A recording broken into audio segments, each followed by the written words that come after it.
Alright, that's just like to help me cut it all up later. Yeah. That's a good point.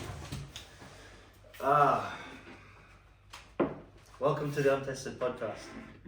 This is very different for me, very different for you guys listening and watching at home, obviously. Usually the last couple of videos have been off my bedroom floor. We're upgrading, obviously, to a table. And we have a guest for the very first time, my friend Poya. Yeah, how you doing? Now, Poya has actually been a good friend of mine for, I don't even know how many years now. Probably 11? Yeah, 10, 11 years from the high school days. Yeah. And he was actually on my second rendition of my podcast. This is my third podcast attempt. And we've been wanting to do this for a while now, haven't we? Yeah, I think since it started probably.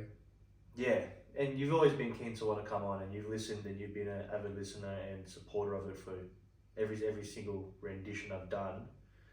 And, I've even told stories about Poya in this podcast. And, if you've listened along, you know some of those stories. So he has actually played an important piece in the Untested Podcast, even without being on it. I hate having the mic here, so I'm just going to hold it.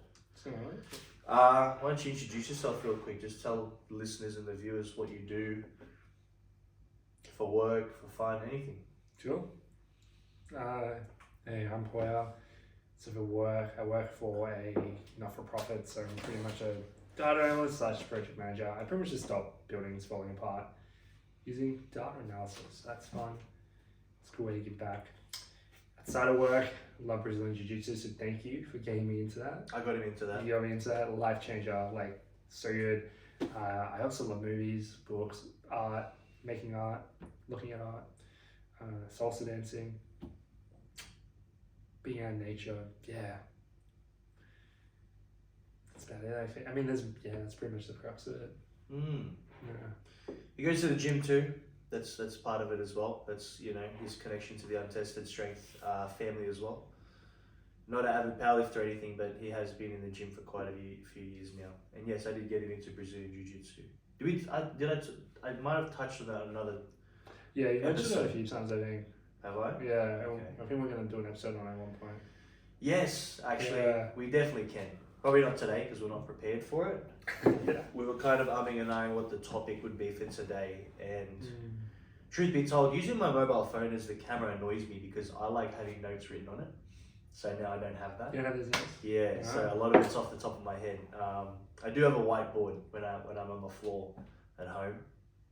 So I need to get something else for notes, or maybe even invest in a better camera. But we'll get there. So the topic that I ran by you super quick, it wasn't anything that we brainstormed on, but I'm sure it's something we can both come up with plenty of ideas to converse on. Was the idea of friendship. And I think you so more than me have been through the ringer. And you so more than me have been tested on who your friends are and who they aren't. If that makes sense to you, or if you agree or disagree. No, 100% agree. Yeah. We've both been through the ringer recently, and we've both relied on each other quite a lot. So it's just perfect timing and serendipitous that we do talk about friendship and the importance of it today when we're both together, which we hardly are. So yeah, did you want to kick it off, or how did you want to start this? Oh man, that's actually, I don't even know where to kick off. There's a lot, it's a spoiler because you haven't seen it. There's a line in John Wick 4 I really want to quote. Say it. I don't care. Alright, spoilers. It's not even that much of a spoiler. It's not even a spoiler. It's sick. I think it's in the trailer. But there's a line where someone says to John Wick, he's like, friendship means little when it's convenient. Yeah. I think that's been a big lesson. We've been going back and forth about that through our friendship. Not that we're inconvenient to each other or convenient to each other, but we do highlight that as a very important point, that it's like through the good and through the bad. We've said that quite a lot in heaps of different ways. And it's interesting. In terms of celebrities, influencers, I don't name them on here, just in case you realize. But a certain Southern American with a Southern accent had a really good one the other day, Poya. and it was from this movie Tombstone. I never watched it before, and I decided to watch it just because I saw this little TikTok clip on it. And what happened in it was a cowboy who had tuberculosis. Tuberculosis. It's a. I know what you're talking He's about. dying of tuberculosis or whatever it is. But his friend is literally dying because he's outnumbered by opposing cowboys, right? You know, gunfight, whatever. And he goes, and then the other people, and he's about to go rescue him, even though he's dying. And he goes, "Why would you do that?" And he goes, "Because he's my friend." And the guy who asked, "Why did you do this?" He said, "Well, I've got a lot of friends." And then this guy dying goes, "Yeah, well, I don't." So like that was like just such a prominent line, and I love little one-liners like that kind of like highlight the importance of friends. Do you know what I mean? Yeah. And you know, I sent that to you ages ago, but like we don't get to celebrate things a lot. I feel like me and you are there in times of need more than in times of joy. And would you agree? I think so. Oh, okay. Yeah, I think so, man.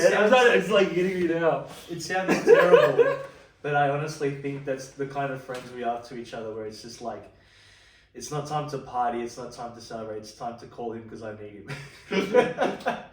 So it's almost like we rely on each other for that. Would you agree with that?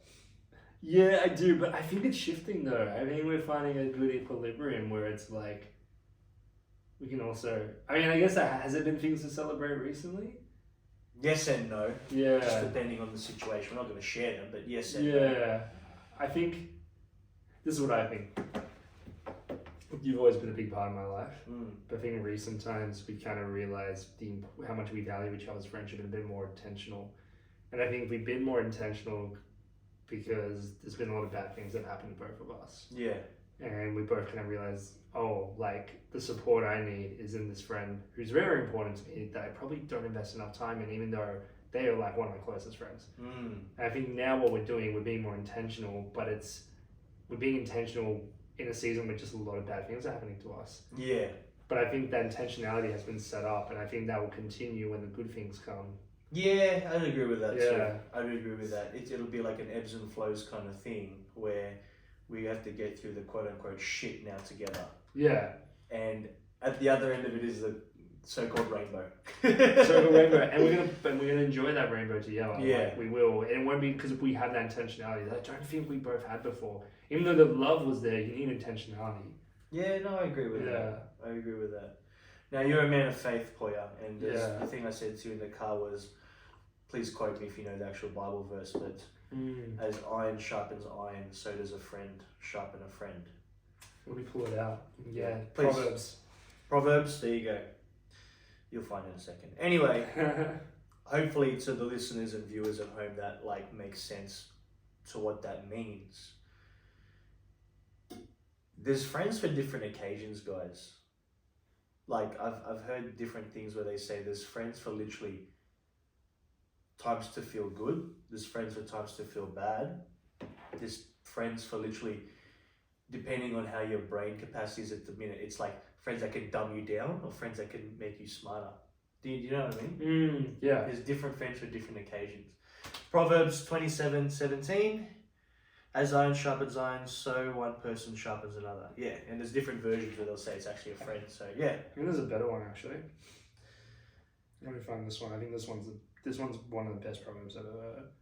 And like I just said, Poya and myself have been through the ringer with lots of challenges lately, and it just so happens that's when we can rely on each other the most though. We're not big parties or celebrators or whatnot, but we will be eventually, I think. And we do it in our way. We don't go crazy on alcohol or whatever. We like just seeing each other. We like having a good time. We'll go to a comedy show, things like that. That's our way of appreciating each other and have something positive in our, having a positive experience between the us. Oh, the first one. Friend loves at all times. A friend loves at all times. A brother is born for a time of adversity, and that is in Proverbs 17:17, and that's true. That's true. Yeah. It's funny because I don't do a lot of celebrating when I probably could or should, some people would say. and not just to you, but I am that person, that crutch, that thing that people do lean on. Probably just because of my personality. And, the students at school would know this too. They'd probably do the same. But I see myself, and this was like a really cool, have I told you this one before? This is a cool analogy about being a lighthouse. Have I told you this one? No. So I think I've told this to my friend Oscar, but so the analogy of the lighthouse is like, what do lighthouses do? They guide lost ships to safety, or they show them where the rocks are, so to speak, of the cliffs to keep them safe. So me as the lighthouse, I'm almost like that guardian.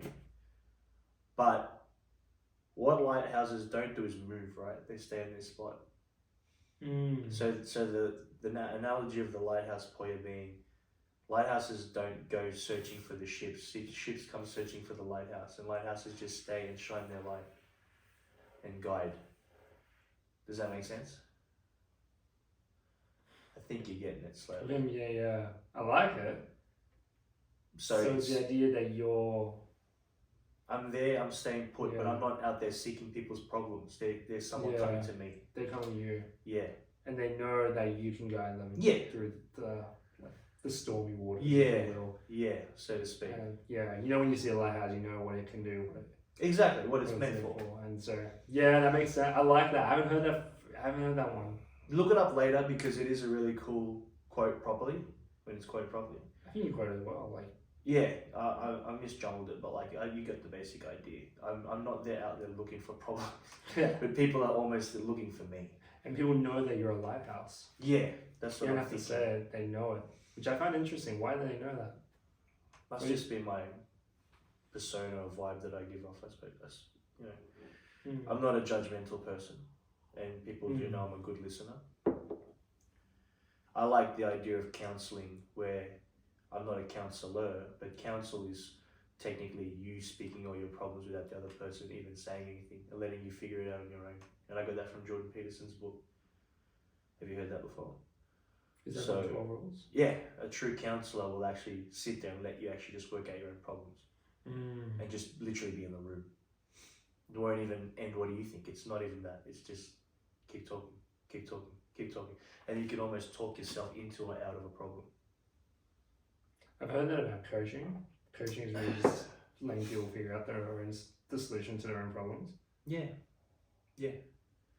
And they're just almost like a guiding light, so to speak. Going back to that lighthouse analogy. Yeah. Now, we can bring this all the way back to high school. I think you don't really have this problem, but since we're talking about friends, guys, let's talk about environment as well and what that does for people. So, unfortunately, if you're some of my students, you probably won't even agree or even realize this, but especially in school, you'd agree that people are friends with people kind of because they have to be. Just because it's the only people around. Oh, 100%. I was friends with most of the people I talked to in school. I didn't talk to anyone I was just friends with. Yeah. Because they were there. There's 150 people in your grade, there's 30 people in your class. Oh, I kind of don't dislike this one, so he's my friend. Do you know what I mean? It's funny how that works, hey? Where it's just you're my friend for the next 5 years, just because I don't dislike you more than I dislike this person. And that's somewhat okay, because obviously you're in this place for a short time. When you're a kid, it feels like forever. But you're in this place for such a short time that it's almost just like a survival mechanism to build allies, build connections, have someone to hang out with on the weekend, have someone to play games with, whatever. But what happens when you reach adulthood and when you finish school is that all changes, because you have way more choices, way more options, way more resources, way more experiences, not just school ones. So it's interesting, the people that do stay friends from school, because then it is genuine, right? Because if they can keep that going 10 plus years later, which hardly anyone can, that's a genuine friendship. Yeah. They were there through, well, first of all, puberty. They were there through the good and the bad. They were there through their heartbreaks. They were there through their, first loves, whatever, all those experiences. And then they made it through to, if we're saying 10 years, you're going hypothetically through first careers, through maybe marriage, maybe children. So I feel like that's true friendship to be able to even last that long. 100%, man. And it's interesting. Like, I don't know for you, but I know for me, the people I was friends with in school, I don't actually really talk to anymore. But you're one of my best friends. When did we become friends? Like in year 12. After school. Yeah. Like we didn't really talk during school. No. I didn't even know you. I didn't even know if you liked me or not. And then we were never in the same class. I knew that. Yeah, we were in the same groups. I was actually quite scared of you, to be honest. Quite scary. Yeah. I realized you're a big teddy bear pretty young when I went to high school. But like, yeah, and yeah, it's just, and I think for yourself you had a similar experience, right? Like the friends that you've kept from school, very different ones you may have had growing up, or for sure. Yeah. And to continue on from what I was saying, from those school people, we survived and we kept them. And then once school ended, they slowly started to dwindle off because obviously, first of all, maybe our values didn't align. Maybe we didn't have the same goals. Maybe we didn't even have the same interests. Because obviously, when you finish school, the world is your oyster. You got plenty more things you could do in terms of hobbies, sports activities, whatever, job types, night shift, day shift. You can even do lifestyle types. Even where you live, you can move away from the neighborhood or wherever you're from. So many factors come into place, but one for me was values. So, some of the people I was friends with, and you'd know them, we're not going to name them though, they got into all the things that I wasn't about and I've never been about. So like, your party drugs, heavy alcohol, things like that. And just ridiculous amounts of gaming, like a lot. Oh, yeah. And, I'm like, man, there's a whole other world besides that. And that's okay if you do that, but that's not something I'm going to hang around and do with you. So I held on to those people for as long as I could until I was just like, oh, this isn't working. They're not, our values don't align. We don't want the same thing. So why would I be friends with you? And then obviously, guys, this is a big one with friends. It's effort. And I'm going to change topics for a second with the effort thing, but like there's effort and then there's also a level of pride in there. When I explain this, you'll probably agree with me, Poya, but when there's that one friend that you do like and you want to hear from, but you're waiting for them to make the effort to reach out first. And then there's a sense of pride going, no, they have to reach out to me. Why do I have to make all the effort for them? And it's almost like a silent battle that you don't even communicate. I want to see you, I want to speak to you, but I'm waiting for you to communicate with me first.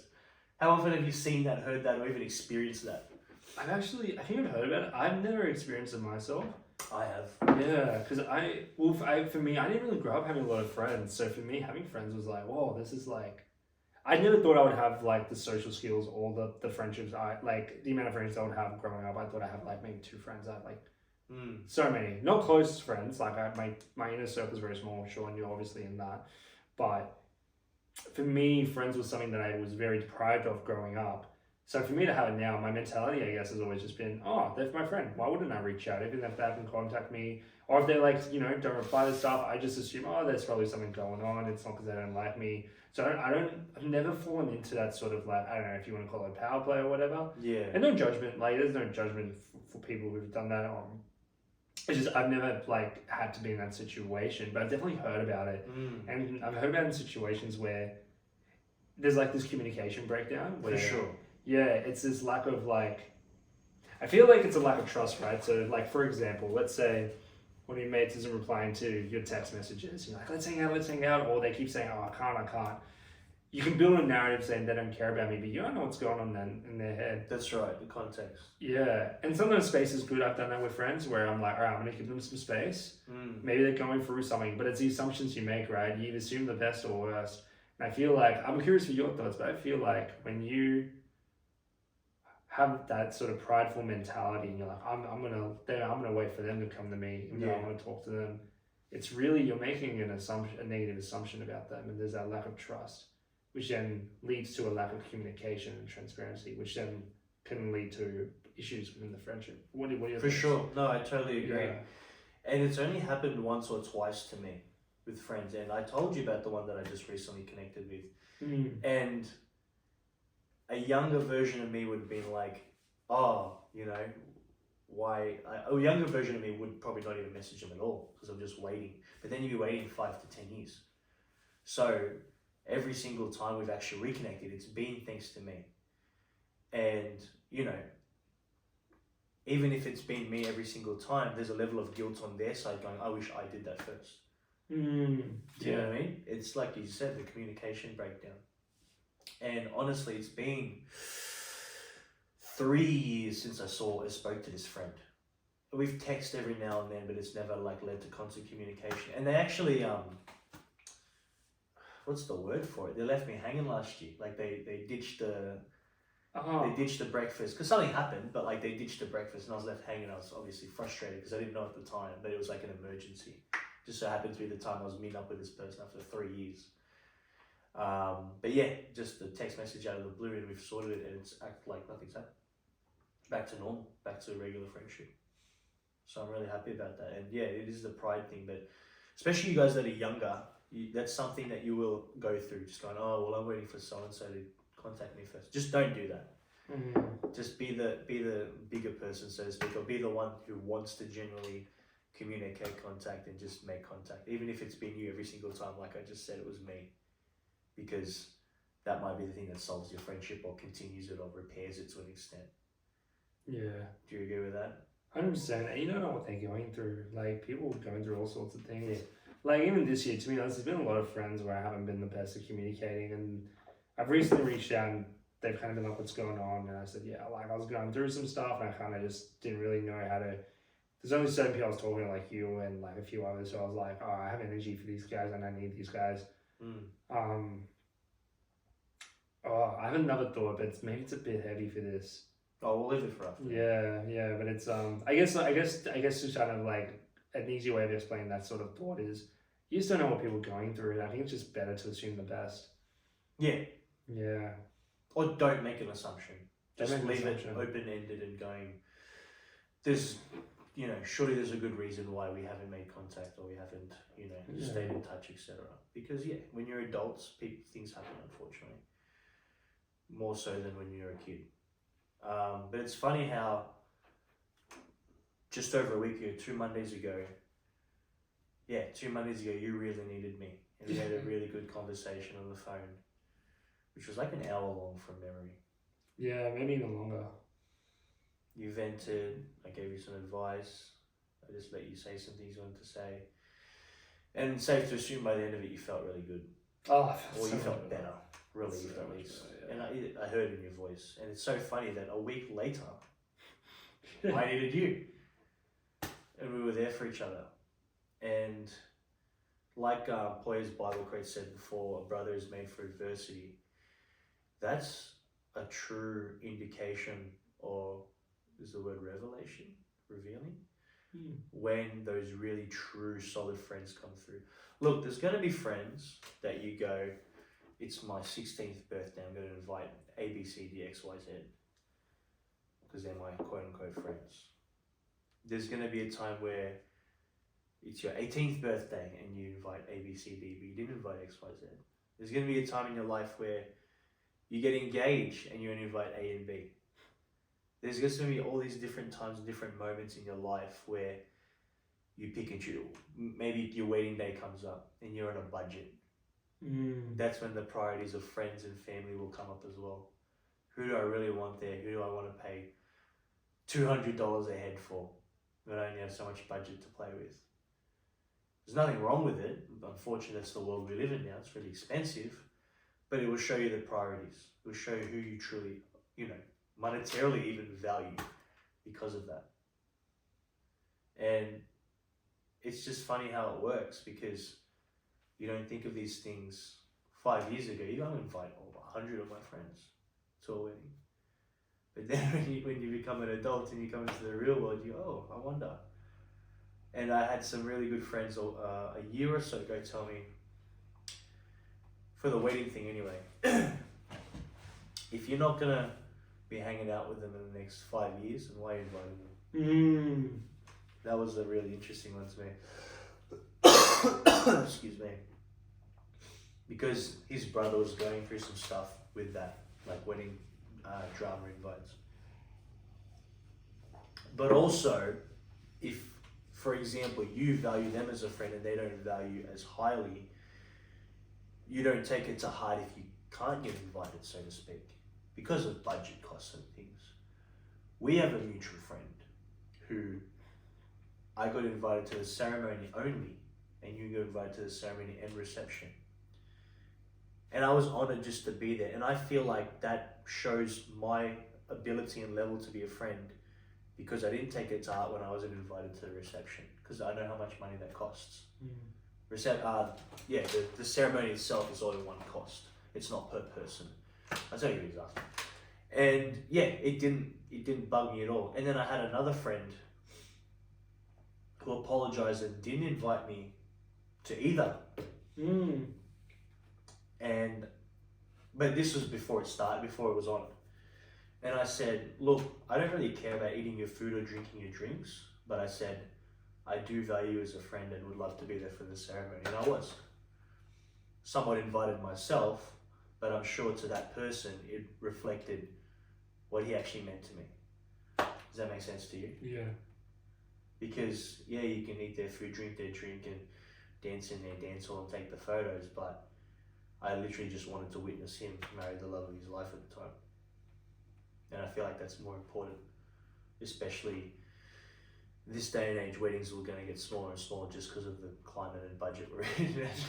Inflation and all that kind of stuff, you know? So, yeah, there's all different kinds of friends out there.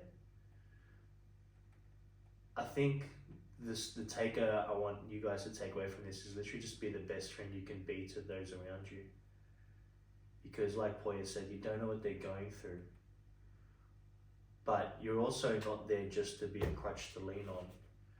You're there to challenge them, make them better, inspire them. You're there to cry with them when they're crying. Mm-hmm. But you're also there for the good times too. And with friends, you don't know when it's going to be. Like I just said, we've been going through a lot more negative recently than the positive.